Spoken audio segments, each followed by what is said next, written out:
Seekor lumba-lumba mati, menunggangi moncong sekelompok orca di lepas pantai negara bagian Washington.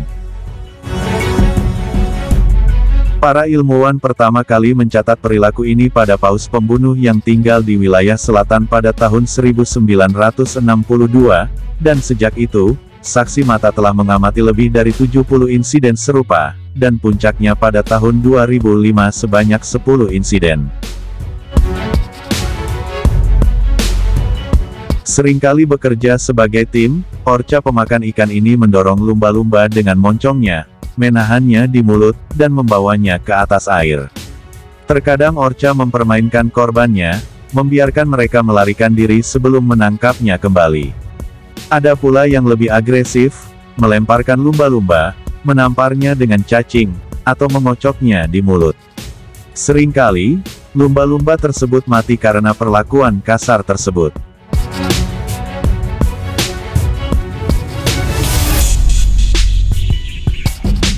Karena polusi suara, kontaminasi, dan rendahnya ketersediaan mangsa, hanya tersisa 75 paus pembunuh yang tinggal di selatan, dan mereka terdaftar sebagai terancam punah di AS pada tahun 2005.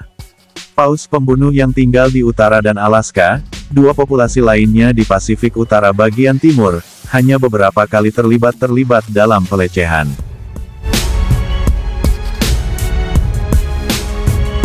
Antara tahun-tahun 1962 sampai tahun 2020, 78 insiden paus pembunuh di wilayah selatan mengganggu atau membunuh lumba-lumba pelabuhan atau dal di Laut Salis. Perilaku orca tersebut sebagian besar konsisten di seluruh usia dan jenis kelamin, meskipun 4 individu, termasuk 3 betina, menunjukkan ketertarikan khusus untuk berinteraksi dengan lumba-lumba, dengan 5 insiden yang diamati per hewan.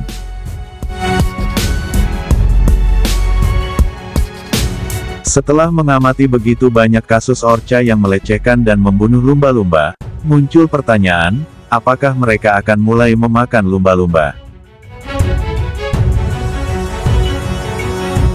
Paus pembunuh yang tinggal di selatan memakan salmon chinook, yang juga terancam punah karena degradasi habitat dan ancaman lainnya.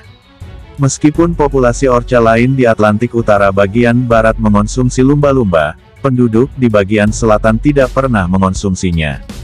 Namun meskipun orca terkadang membawa lumba-lumba di mulutnya, mereka tidak pernah memakannya. Berbagai upaya untuk memulihkan populasi salmon, termasuk rencana pemulihan Salmon Puget Sound sedang dilakukan.